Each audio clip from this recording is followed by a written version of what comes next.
کسی نے آپ کا بہت دل دکھایا ہو، آپ نے اس کے سامنے بھیک مانگی ہو مگر اس نے کنسیڈر نہیں کی ہو، اور اس کی تخلیق ایسی ہو کہ اس کی یاد میں آپ کی ہر نماز میں رونا ہے، تو ہم اس شخص کو کیسے معاف کر سکتے ہیں؟ بہرحال مجھے دوسرا سوال تو سمجھ میں نہیں آیا، باقی یہ والا میں بتا دیتا ہوں. کسی نے آپ کا دل دکھایا ہو، آپ نے اس کے آگے بھیک بھی مانگی ہو مگر اس نے کنسیڈر نہیں کی ہو، تو آگے کا مجھے سوال سمجھ نہیں آیا. پہلی بات تو یہ ہے، دنیا میں آپ لوگوں کو خوش نہیں کر سکتے، اور دوسری بات کیا، لوگ دنیا میں آپ کو خوش نہیں کر سکتے. تیسری بات کیا، انسان کو صرف اللہ ہی خوش کر سکتا ہے. مجھے جو لگتا ہے نعمت ہے اس کے اندر، اگر آپ کو کوئی ایسے لوگ مل جائیں جو آپ کا جانتے ہوں، آپ کو سمجھتے ہوں، آپ کے درد، پیار، محبت، احساسات، اندر کی سائیکالوجی کو سمجھتے ہوں، اس کو ریگارڈ رکھتے ہوں، بڑی بات ہے، ورنہ ملے گا نہیں آپ کو ایسا. میں یہاں سے سب کو اچھا لگ رہا ہوں، پاس آؤں گا، آپ میرے پاس آئیں گے، دو برتن ہیں کہیں نہ کہیں کھڑک جائیں گے آپس میں. دس از ہیومن لائف، انسان. اور وہ مطلب ہم میں وہ چیز نہیں رہی ہے وہ جو پہلے زمانوں میں ہوتی تھی، اور آج بھی کچھ جگہوں پر ہے کہ یہ جو سیلف بانڈیج ہے نا، انسانوں کا انسان سے بغیر مقصد اور لاس کے جو تعلق ہے، بغیر کسی مقصد کے تعلق، یہ مر گیا. یہاں تو کنوینئنسز ہیں، کمفرٹ زونز ہیں، ایک دوسرے کے ساتھ جی ہماری کنفارمٹی ہوتی ہے ریزنز کی بیسس کے اوپر. جب ہم ویسے ایک دوسرے کے ساتھ جڑیں گے نا کہ ہاں یار انسان ہے یار، سمجھیں ایک ذات ہے، تو آپ سب کے ساتھ کنیکٹ کرنا چاہیں گے، تو وہ ایک مائنڈ سیٹ ہے جہاں قومیں کچھ بنتی ہیں. یہ ہو کہ جی میں جاؤں کہیں بھی جا کے بیٹھ جاؤں، کسی سے بھی بات شروع، ہر انسان میں کچھ نہ کچھ مل جائے گا آپ کو. پہلی بات یہاں پر یہ ہے، لوگ نہ کسی کو کچھ دے سکتے ہیں، نہ آپ لوگوں کو کچھ دے سکتے ہیں. دوسری بات یہاں پر یہ ہے کہ آپ نے اگر کسی نے آپ کا دل دکھایا اور بھیک آپ مانگ رہے ہو، تو پہلی بات یہ تو سوال ہی الٹا ہے.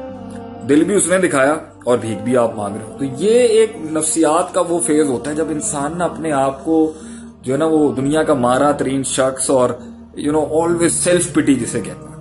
اور یہ ہم پہ بھی بڑا فیز گزرا بھی، ہر وقت مجھے ایسا لگتا تھا میں نہیں غلطیاں کی، میں نہیں غلطی، آج بھی لگتا ہے، لیکن اس کو ذرا ڈیل کرنے کا طریقہ ڈفرنٹ ہوگا. غلطی کل بنی آدم خطا وار خیر الخطا انتباہ. اور دوسری بات یہ ہوتی ہے کہ غلطیوں کا احساس خود کو اور اگلوں کو دلانے کا بھی نا ایک طریقہ ہوتا ہے. اللہ انسان کو دیکھیں غلطیوں کا احساس کیسے کراتا ہے، فوراً تو نہیں بجلیاں گرا دیتا، فوراً تو نہیں سب کچھ دیتا. اللہ کو سمجھنے کی کوشش کریں، اس طرح آپ لوگوں کو بھی سمجھنا شروع کریں. کبھی کبھی اگلے ایسے جوبن میں جا رہے ہوتے ہیں کہ انہیں اپنی حرکتوں کا نا پتہ نہیں چل رہا ہوتا کہ وہ کیا کر رہے ہیں. اور میں اپنی زندگی کے تجربوں سے بتا رہا ہوں، بڑی بڑی جو ہے جنگیں لی ہیں ہم نے زندگی کے اندر، صدیاں لگتی ہیں لوگوں کو سمجھانے کے لیے. کبھی کبھی فرعون کو سمجھانے کے لیے اللہ نے موسیٰ علیہ السلام کو کتنے پروسیس سے گزارا ہے. پہلے انہی کے گھر میں پالا، پھر کیا مطلب کتنا کچھ کیا، پھر جا کے اس پر حجت قائم کی، پھر ایک پروسیس سے اس کے ساتھ سامنے اس کو نیل ڈاؤن کیا کہ وہ نیچے آئے. نبی صلی اللہ علیہ وسلم کی تحریک آپ دیکھیں جی، پہلے مکے میں یہ دکھایا، پھر یہ دکھایا، پھر یہ دکھایا، پھر یہ دکھایا، پھر مطلب کتنا کچھ سے گزارا ہے اللہ تعالیٰ نے آپ صلی اللہ علیہ وسلم کو اون پہ یہ اسٹیبلش کرنے کے لیے کہ بھائی جان ہاتھ ہلکا کرتے ہیں آپ، ابھی بھی آپ ایک جینون ہستی کے ساتھ آپ زیادتی کر رہے ہیں یہاں پر، مگر نہیں ہو تو ایک پارٹی وقت کے ساتھ مان جائے گی، ایک پارٹی کچھ ہار کے بعد مان جائے گی، ایک پارٹی اینڈ تک جائے گی اور ٹکا کے آپ سے پنگے لے گی، اور ایک پارٹی ہوگی متکبروں کی جنہوں نے کسی حال میں دیکھنا ہی نہیں ہے، نہ اپنے اندر کوئی شر دیکھنا ہے، نہ آپ میں کوئی خیر دیکھنا ہے. ایک پارٹی ہے وہ اللہ کے عذابوں سے برباد ہو جائے گی، اور ایک وہ ہوں گے جن سے آپ کو جنگیں لڑ کے آپ کو انہیں احساس دلانا پڑے گا کہ آپ غلط تھے.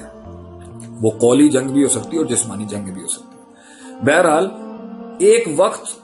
اور دوسری بات یہ انسانوں کو یہ جو بھیک مانگنے کا بھی جو کانسیپٹ ہے نا، مطلب یہ الفاظ اچھے ہیں یار، اللہ کی خاطر معاف کر دیں، میں تو اس سے اللہ کے لیے معافی، میں آج پوری قوم سے کہتا ہوں جی مجھے اللہ کے لیے معاف کر دیں، جی ہو گئی ہوں گی مجھ سے غلطی، مجھ سے جتنے ناراض ہیں میں ان سے بھی کہتا ہوں جی مجھ سے غلطیاں مجھے معاف کر دیں، ٹھیک ہے جی، دانستہ غیر دانستہ جو بھی ہے. اب اس سے زیادہ آپ پیروں پہ کیوں پڑیں کسی کے؟ یہ اللہ اب سنیں قرآن کی آیت، اللہ کیا کہتے ہیں اس طرح سے جو بھیک مانگ رہے ہیں نا، یہ حق اللہ کا ہے.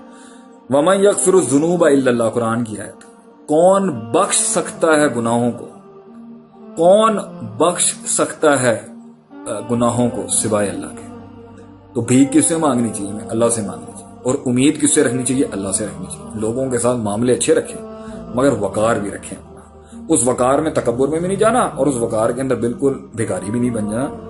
وابتغی بین ذالک سبیلا، معاملات کو ہینڈل کرنے کے لیے بیچ کا راستہ اپنایا جاتا ہے، اور اس کے اندر ایک لیول پہ اگر وہ نہیں مانتا، یا آپ نے مانگی اس نے معافی نہیں دی، اس نے مانگی آپ نہیں دے رہی، دونوں مسئلوں کے اندر